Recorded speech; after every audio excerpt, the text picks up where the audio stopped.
Do you want to maximize your success with NCUA? Join Mark Treichel as he shares with you the insider's view on passing your exam with flying colors.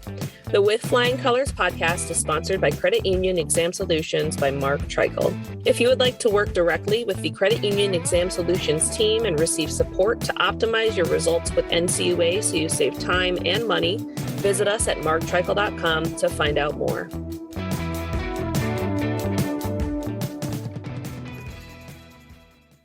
Hey everyone, this is Mark Treichel with another episode of With Flying Colors. It is 4:44 p.m., March 14th, another interesting day in the world of banking. I went for a walk this morning to start my day after having listened to a couple podcasts along the way, read some Wall Street Journal and some other reports, and I had a few takeaways from that walk and all those things I was reading and digesting.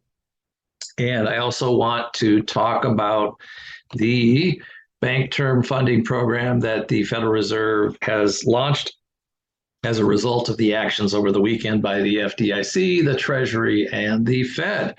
All right, well, first up, so the first thought that hit me as I was walking was a book I read about the failure of long-term capital management, which was a hedge fund that died some 20, 25 years ago.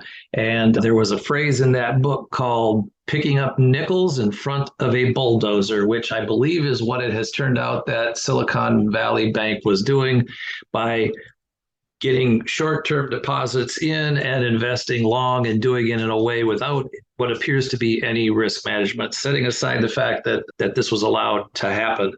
Well, the book has a fabulous title. The book is called When Genius Failed. And I think we have a little bit of that going on here right now. So I'll put a footnote in the show notes relative to that book. It's a great read, and you'll see a lot of what happened over the last week. It reminds me of a Mark Twain quote: history doesn't always repeat itself, but it certainly does rhyme. Another thing that I picked up on in a podcast I listened to, when they were talking to one of the advisors to venture capitalist firms, and the whole discussion was about how SVB only catered to venture capitalists. Ironically, venture funds and the companies they fund have a super high failure rate. So, it's a super concentration of the most volatile and most risky firms in the country, yet they built their whole business model off of this, which in irony, it's ironic that we didn't anticipate that this would fail. But again, hindsight is always 2020. But what they also talked about on this podcast was the fact, and this was the advisor who said he was getting together with his venture capitalists and they were about to make a recommendation for their associated firms to pull money out. And before they did it, the FDIC took over, and the individual referred to the prisoner's dilemma.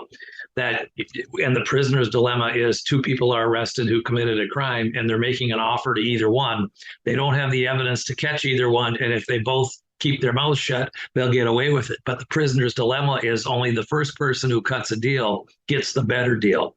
And in this situation, only the people who caused the run and created the run and took the money out got their money back. But then again, the white knights from Washington, D.C. came in and made everybody whole. And that's another takeaway. Another takeaway, which always happens when these things hit, and I touched upon this the other day, is the blame game. Holy cow, is the blame game already going 8 ways to Sunday? From the Democrats blaming Trump scaling back regulations to the Wall Street Journal editorial report talking about the Democratic donors screaming bloody murder to make sure that this got through over the weekend. Now, what's the reality? Is there a little bit of truth to all of that? Probably. Is there enough blame to go around? Absolutely. When failures like this happen at NCUA and FDIC, they end up doing what's called a postmortem. The Inspector General of the FDIC is going to have to look at this, and they are quote unquote independent, and I think will probably come down pretty harshly. I've heard that a 200 basis point shock at this institution wiped out all of its capital. I've heard that they didn't have a risk management division, which seems shocking. If I remember correctly, the FDIC still has resident examiners. So I'm sure those examiners probably are going to be questioned quite deeply relative to this.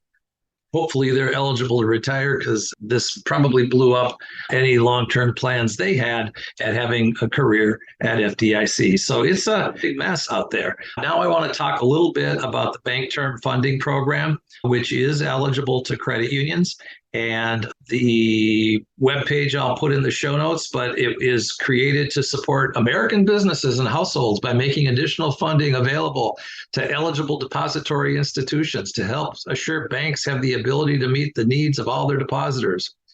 It's interesting how they're tying it to Main Street America when really it's a tool that's going to help the banks. I guess indirectly it'll help frontline Americans accordingly. But it offers loans of up to 1 year in length to banks, savings associations, credit unions, and other eligible depositories, pledging any collateral eligible for purchase by the Federal Reserve banks in open market operations, such as U.S. Treasuries, U.S. agencies, U.S. agency-backed mortgage-backed securities. Here's the key part. These assets will be valued at par. So as you know, when you put collateral up, they take a haircut, whether that's the Federal Home Loan Bank, whether that's your corporate credit union, whether that's NCUA as part of the CLF, they take a haircut. Well, in this instance, they're recognizing the fact that in some instances, it's because the market value is substantially lower than the par value that they will borrow up to the par value for 1 year. There's a really good FAQ that they put together.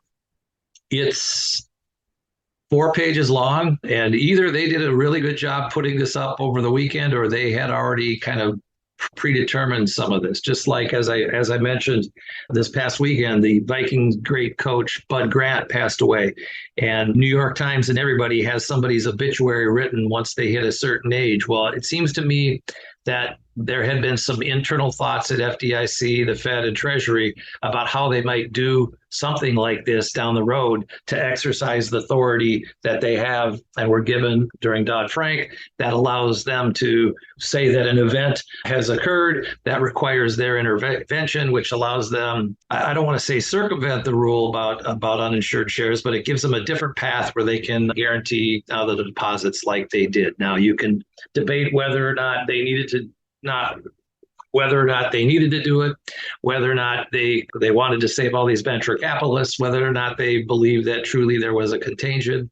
Of course, a contagion, if you talk about it enough, can be a fait accompli. You can will it to happen simply by talking about it so much, which also goes to, all the chatter that was happening by hedge funds on Twitter. We're in the world of social media, and in this instance, social media actually may have triggered this run. Not to say that the institution wasn't unsafe and unsound, but the communications and how they were happening essentially contributed to the run, which you could argue is a crime. The people that did those things, but you can't scream in a crowded theater that there's a fire leading to people get trampled, and you can't be the cause of a run, justly or otherwise. And clearly some of that did happen. Now, will anything happen here to those folks? No, I don't believe so. And it's just the world we live in today. And it permeates not just banking. Social media is having strange effects on just about everything. And lo and behold, now it's impacting runs.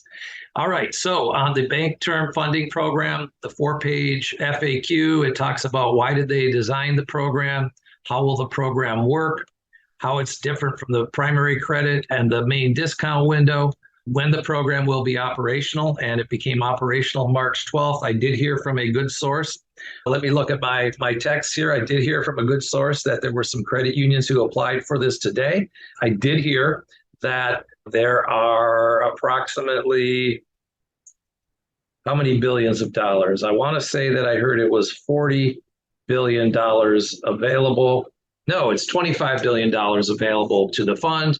There was a story from the rating agencies that has put several institutions on a watch list, and those for a potential downgrade. And those were First Republic, Intrust Financial, UMB, Zions Bancorp, and Western Alliance, and Comerica. I'm guessing those folks went out and took a big chunk of this $25 billion already today, perhaps tomorrow, so that they could get the liquidity in to cover statistical abnormalities of the uninsured deposit variety, because that's what triggered this problem at SVB.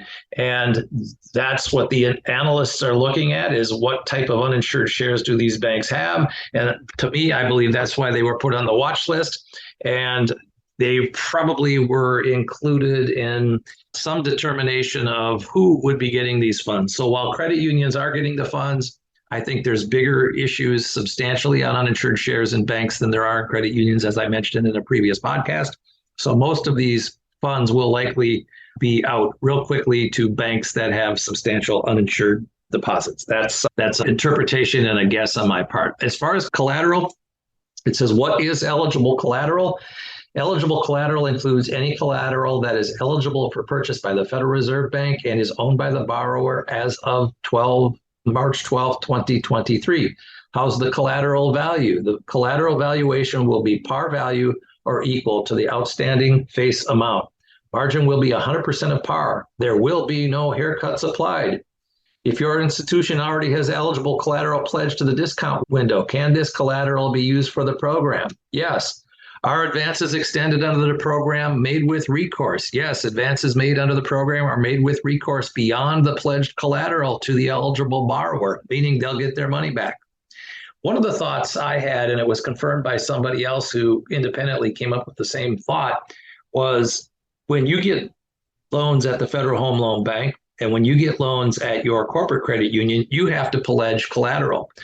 And in many instances, these are blanket collateral pledges. And of course, the Federal Home Loan Bank has their super lien, which is stronger than any other position on the planet, which may be something that should be reevaluated. But in any event, if you have these investments pledged at other places, it's not going to be as simple, or it shouldn't be as simple as you also pledging them to the Fed, because you can't borrow $2 from two different places on the same collateral. So obviously that's something you need to watch carefully as you negotiate through this. And I'm sure the Federal Home Loan Banks and the corporates will probably be making you aware of that as well. Again, if you're considering going down this path. It also goes through basic mechanics. How does the depository institution initiates an advance? And it has links to that. At what rate will the advance under the program be extended? Advances made under the program will be extended at the 1-year overnight index swap OI rate as of the date of the advance is made, plus 10 basis points. Are there any fees associated with it? No. What will the maturity of the program extension of credit be? Advances are only up for a year. Is there a limit to the total amount of program extensions of credit that an individual depository institution may obtain? No, an individual depository institution may borrow up to the par value of eligible collateral that it can pledge to the Federal Reserve. See, there are things that haven't been pledged elsewhere are things that you can pledge to the Federal Reserve, and of course, something that they're willing to take. Does a depository institution have to have a master account at the Fed in order to borrow under the program? No. Can a bank that receives advances under the program also receive primary credit advances? Yes. Where should questions regarding the program be directed? To your local Federal Reserve Bank. What information does the Federal Reserve publicly disclose about the program? Said another way, who's going to know that I borrowed from you? The Federal Reserve's disclosure under the program will be consistent with the disclosures it made beginning in 2020 under the primary dealer credit facility, commercial paper funding facility, and money market mutual fund liquidity facility, whatever that means. The current rate for the Bank Term Funding Program is 4.68% as of March 14th, 2023. A few more thoughts from some other articles that caught my attention, and those are a article in the Wall Street Journal titled "The Fed's Magical Accounting Might Save Banks, but it Dooms Rate Increases." So you have the desire to control inflation on one side, and you have the desire to prevent a contagion in the banking system. And a lot of folks are saying that rate increases are going to be less or zero. I saw an NCUA board member post something that they saw that shows that by the end of the year, people think that Fed funds rates will be down 25 basis points. People are saying next week they'll raise them 25 basis points instead of 50. So the Fed's job just got tougher, and that's a general conclusion by many, many people out there. Speaking of the blame game, There's a Wall Street Journal story with the headline, Barney Frank pushed to ease financial regulations after joining Signature Bank Board.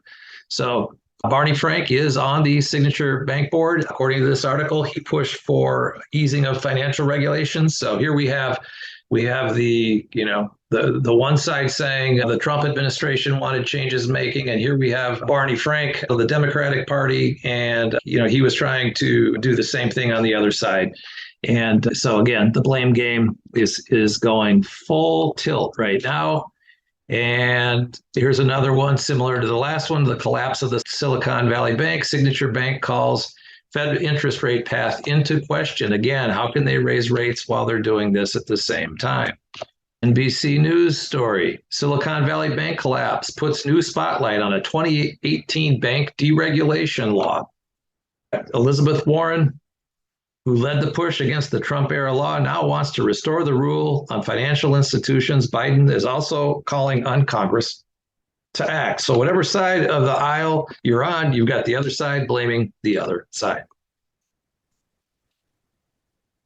An article that I can't read because I don't subscribe to Financial Times, but a great headline. BB shows that there are few libertarians in a financial foxhole. I think what they're getting to there is both sides are pointing at each other, and there's no foxhole for the libertarians.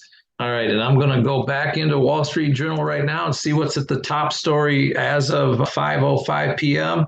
Regional bank stocks rally following Monday's rout. Okay, so they've stabilized the system. They've kept the stock market up, and the banks are being propped up by some of this liquidity. And I'm sure the hedge funds that were screaming on Friday made a lot more money today. A little bit of a cynical view today as the thoughts of this bailout, the thoughts of the banking system changing forever when uninsured shares are suddenly magically insured by the Fed. While I understand the need to move quickly, I'm very curious to see how this plays out. Was it effective? Was it really necessary? We'll never really know that. So that's all I've got for you today. I'll have more tomorrow as the news stories warrant. This is Mark Treichel signing off with Flying Colors.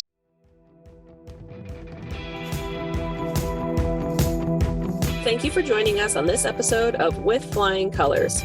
Subscribe on your favorite podcast app to hear future episodes where subject matter experts of all varieties will provide tips on how to achieve success with NCUA. If you would like to learn more about how we assist credit unions, check out our services at marktreichel.com.